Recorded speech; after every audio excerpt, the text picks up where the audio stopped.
प्रधानमंत्री नरेंद्र मोदी ने राष्ट्र की सेवा में एनसीसी की भूमिका की सराहना की।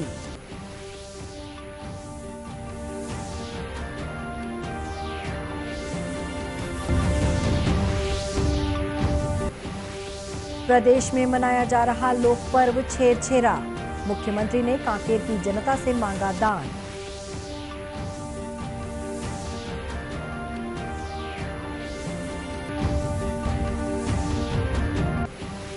बढ़ते साइबर अपराधों पर अंकुश लगाने पुलिस विभाग की पहल, पुलिस कर्मियों को प्रशिक्षित करने रायपुर में हुआ कार्यशाला का आयोजन।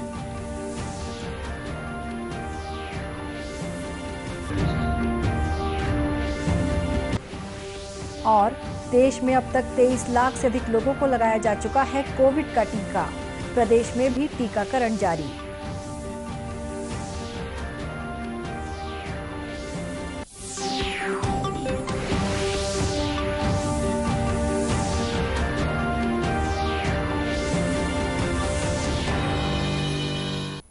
नमस्कार, आप देख रहे हैं दूरदर्शन समाचार।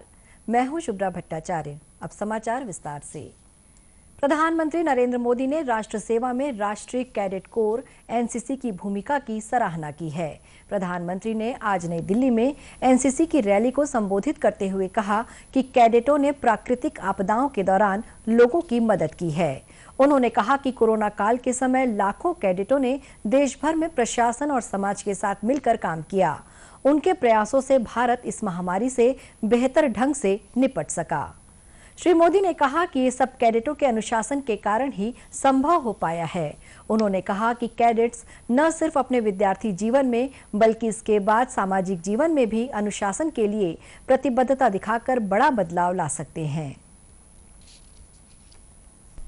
और भारत में समाज जीवन में अनुशासन लाने की ये बहुत अहम भूमिका एनसीसी बखूबी निभा सकती है।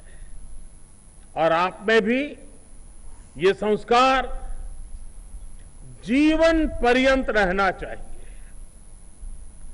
एनसीसी के बाद भी अनुशासन की ये भावना आपके साथ रहनी चाहिए। इतना ही नहीं, आप अपने आसपास के लोगों को भी निरंतर इसके लिए प्रेरित करेंगे तो भारत का समाज इससे मजबूत होगा, देश मजबूत होगा। इससे पहले प्रधानमंत्री को गार्ड ऑफ ऑनर दिया गया। उन्होंने एनसीसी के विभिन्न अंगों के मार्च पास्ट का निरीक्षण किया। Under Officer Himanshu Sahu of Madhya Pradesh and Chhattisgarh Directorate. The Naval Wing contingent is led by Cadet Mohit Nanath of Rajasthan Directorate.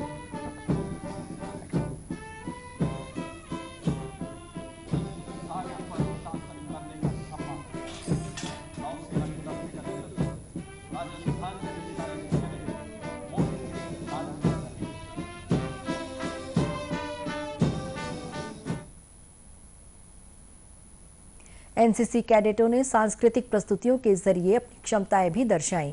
उन्होंने पैरासेलिंग का प्रदर्शन करते हुए रोमांचक करतब दिखाए। और ये कैडेट हिमांशु, तीसरे पैरासेलर, उन्हें गुमान है कि मेरी उड़ान कम है, मुझे यकीन कि आसमान कम है। माननीय प्रधानमंत्री भी तालियां बजाकर अभिवादन करते हुए इन युवा योद्धाओं का। Well, as we saw Sergeant Jatin, Cadet Rashi, Cadet Himanshu, one wonders what a feeling it must be to be suddenly airborne, Colonel. Shri Modi ने उत्कृष्ट एनसीसी कैडेटों को पुरस्कार प्रदान किए। इस अवसर पर रक्षा मंत्री राजनाथ सिंह भी मौजूद थे। आज पौष मास की पूर्णिमा है। छत्तीसगढ़ में ये दिन लोक पर्व छेरछेरा के रूप में मनाया जाता है। इस दिन पुण्य स्नान के साथ ही नई फसल के अनाज का दान किया जाता है। ये पर्व लोक जीवन में दान के महत्व और देने के सुख के साथ ही सामाजिक समता का संदेश भी देता है। इस पर्व में बड़े छोटे या ऊंच नीच का कोई भेदभाव नहीं होता। पर्व की परंपरा के अनुरूप प्रदेश के मुखिया भूपेश बघेल ने कांकेर के लोगों से छेरछेरा पुण्य का दान मांगा।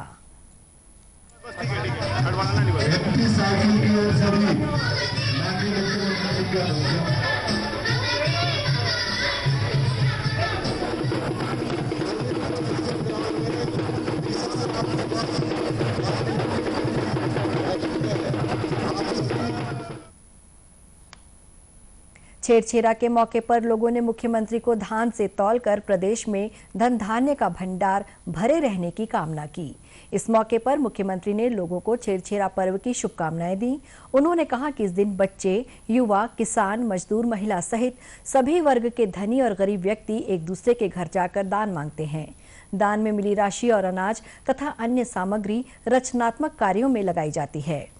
मुख्यमंत्री ने कहा कि छेरछेरा के महादान की परंपरा की भावना ये है कि किसान द्वारा उत्पादित फसल केवल उसके लिए नहीं बल्कि समाज के अभावग्रस्त, जरूरतमंद, कामगार लोगों के साथ ही पशु पक्षियों के काम भी आती है।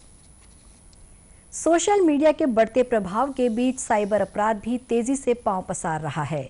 साइबर अपराधों की बढ़ती संख्या पर रोक लगाने पुलिस विभाग में से लेकर विशेष प्रशिक्षण कार्यक्रम शुरू किया गया है। इस कार्यक्रम के तहत आज रायपुर में पुलिसकर्मियों के लिए कार्यशाला का आयोजन किया गया। साइबर क्राइम प्रभारी रायपुर रमाकांत साहू ने बताया कि साइबर अपराध को गंभीर अपराध मानकर उसकी पड़ताल के तरीकों के बारे में पुलिसकर्मियों को बताया जा रहा है। आज के समय में जो बढ़ते साइबर अपराध हैं उसमें ज़्यादातर सभी थानों में ये साइबर सेल पर निर्भर हैं। इसलिए कोशिश ये है कि किसी भी तरह के साइबर अपराध की जानकारी जब थानों में आए तो स्वयं अपने स्तर पे एक बेसिक जानकारी जो उनके पास हो और उसके आधार पर विवेचना लेके आगे बढ़ सके, सिर्फ एक जगह डिपेंडेंसी ना रहे। इसलिए इस कार्यशाला का आयोजन किया गया है और कोशिश ये है कि सभी विवेचकों को हर महीने इस तरह के कार्यशाला आयोजित करके जानकारी दी जाएगी। कार्यशाला में मुंबई के साइबर अपराध अन्वेषक गोविंद राय ने कहा कि किसी भी नेटवर्किंग साइट से खरीदारी साइबर क्राइम के लिए रास्ता तैयार करती है। देखिए, Amazon, फ्लिपकार्ट तो एक लेजिट प्लेटफॉर्म है, बट जो शॉपिंग साइट जैसे जो आप जिस कॉन्टेक्स्ट में आप बता रहे हैं, अभी कैसा हो रहा है कि फेसबुक एंड ऑल के ऊपर काफ़ी सारे शॉपिंग साइट्स होस्ट किए जाते हैं। किसी ने एक वेबसाइट बना दी जो कि अफिलिएट मार्केटिंग कहते हैं हम। किसी ने भी एक नॉर्मल शॉपिफाई का पोर्टल ले लिया और अफिलिएट मार्केटिंग की एक पर्टिकुलर अपनी साइट बना ली, उसका ऐड लगा दिया फेसबुक के ऊपर। लोग ऑर्डर कर रहे हैं प्रोडक्ट और प्रोडक्ट कभी आ ही नहीं रहा है।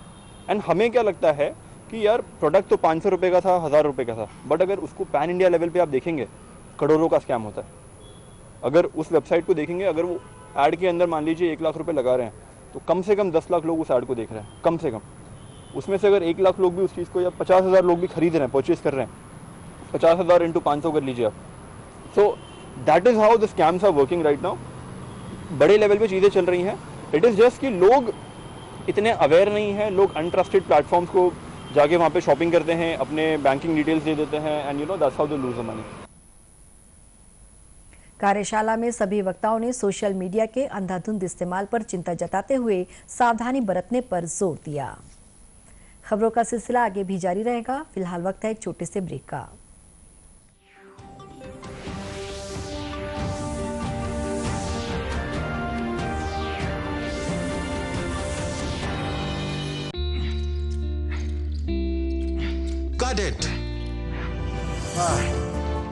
सोचिए, अगर असल जिंदगी में ऐसी हालत हो तो कितनी मुश्किलें होती हैं, लेकिन शुक्र है बैंकिंग के लिए नहीं।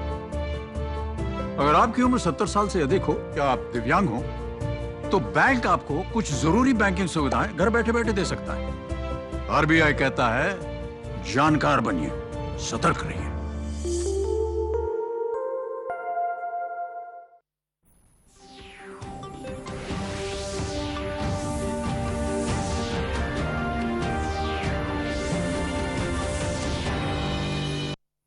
ब्रेक के बाद एक बार फिर स्वागत है आपका दूरदर्शन समाचार में।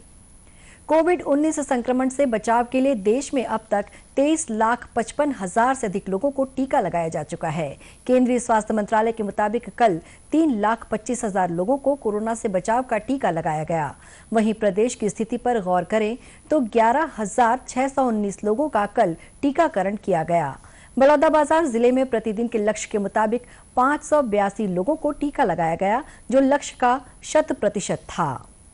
रायपुर जिले में 1366 और दुर्ग में 1010 लोगों का टीकाकरण किया गया। इसी तरह बालोद जिले में 479, बेमेतरा में 507, बिलासपुर में 508 लोगों को टीका लगाया गया। इस तरह सभी जिलों के आंकड़ों के मुताबिक कल 17,250 लोगों का टीकाकरण किया जाना था। कल शाम 6 बजे तक इनमें से 11,619 लोगों को टीका लगाया जा चुका था। प्रधानमंत्री उज्ज्वला योजना के जरिए जहां जीवन स्तर में सुधार दर्ज किया गया है, वहीं पर्यावरण के लिए भी ये योजना वरदान साबित हो रही है। आदिवासी बहुल रायगढ़ जिले में भी योजना सफलतापूर्वक संचालित की जा रही है। जिले के खाद्य अधिकारी जीपी राठिया ने बताया कि यहां वर्ष 2016-17 में योजना की शुरुआत की गई। तब से लेकर अब तक योजना के तहत दिए गए लक्ष्य के अनुसार शहरी और ग्रामीण गरीब महिलाओं को घरेलू गैस कनेक्शन दिया जा रहा है। जिले में प्रधानमंत्री उज्ज्वला योजना का शुरुआत हुआ था 2016-17, जिसके तहत जिले को 60,000 का लक्ष्य मिला था, जिसके विरुद्ध 60,000 का जो लक्ष्य पूरा कर लिया गया, 100% पूरा हो गया। और 2017-18 में इसका टारगेट मिला था 1,04,617 का, उसके विरुद्ध 94,901 का लक्ष्य प्राप्त किया गया और जिसका प्रतिशत होता है 90.71। और फिर अगला मिला है 18-19 में 94,238 का लक्ष्य दिया गया था, जिसके विरुद्ध 46,127, इसका प्रतिशत होता है 48.94 का। योजना का लाभ लेने वाली महिलाओं का कहना है कि उन्हें अब ईंधन के परंपरागत तरीकों के इस्तेमाल से मुक्ति मिली है। लकड़ी के लिए परेशान नहीं होना पड़ता, साथ ही धुएं से भी निजात मिल गई है। सारी सुविधा मिली है, सब चीज़ बहुत यानी दिक्कत जाता था, बहुत टाइम लग जाता था खाना बनाने में, यानी बाहर ड्यूटी करने जाते थे तो बहुत टाइम लग जाता था। जब से यानी प्रधानमंत्री योजना जैसे चालू है तब से बढ़िया यानी ठीक है। बहुत परेशानी जाती थी मैंने, लकड़ी उकड़ी भी इस समय में नहीं मिलती थी और धुआं से भी बच्चे लोगों का तबीयत और बिगड़ रहा था। इस तरह ये योजना महिलाओं के समय की बचत करने के साथ ही उनके स्वास्थ्य की सुरक्षा करने में भी काफी मददगार साबित हो रही है। इससे पेड़ों को भी सुरक्षित रखने में मदद मिल रही है, जिससे पर्यावरण संतुलन भी नहीं बिगड़ रहा है। जांजगीर चांपा में आयोजित राज्य स्तरीय खो-खो प्रतियोगिता में दुर्ग की टीम विजयी रही। जांजगीर चांपा के मालखरौदा में आयोजित इस स्पर्धा में 6 जिलों की 19 टीमों ने हिस्सा लिया। प्रतियोगिता का फाइनल मैच दुर्ग जिले की उरई और जांजगीर चांपा की मालखरौदा के बीच हुआ, जिसमें उरई दुर्ग की टीम ने बेहतर प्रदर्शन करते हुए जीत हासिल की। कांकेर की टीम तीसरे स्थान पर रही। मालखरौदा के जहां कांकेर, दुर्ग, भिलई विभिन्न जिला के आज मैदान पे आए खिलाड़ी मन, यहाँ पर इंटरनेशनल खिलाड़ी भी आए हैं। वर्मा जी जो पहुंचे, समस्त खिलाड़ी मन के प्रतियोगिता में भाग लेने वाले खिलाड़ियों ने कहा कि इस तरह के आयोजन से उन्हें मौका मिलता है, साथ ही नई प्रतिभाएं भी सामने आती हैं। खो खो का कुछ सालों से पहले खो खो का थोड़ा जो फेस था वो नीचे जा रहा था, लेकिन ऐसे कुछ आयोजन मिलते रहेगा हमारे खेल को और क्या बोलते हैं जो गांव कराते रहेंगे, तो इससे हमारे को प्लेयर भी मिल जाएगा और मैं चाहता हूं और अच्छा से और खिलाड़ी अंतर्राष्ट्रीय खिलाड़ी बन सकते हैं। प्रतियोगिता के समापन समारोह में चंद्रपुर विधायक राम कुमार यादव ने विजेता टीम और खिलाड़ियों को पुरस्कृत किया। अंत में मुख्य समाचार एक बार फिर। प्रधानमंत्री नरेंद्र मोदी ने राष्ट्र की सेवा में एनसीसी की भूमिका की सराहना की।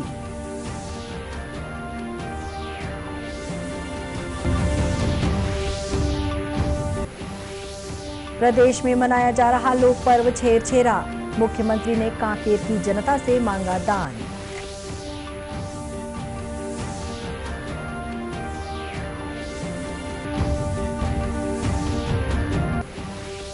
बढ़ते साइबर अपराधों पर अंकुश लगाने पुलिस विभाग की पहल, पुलिस कर्मियों को प्रशिक्षित करने रायपुर में हुआ कार्यशाला का आयोजन।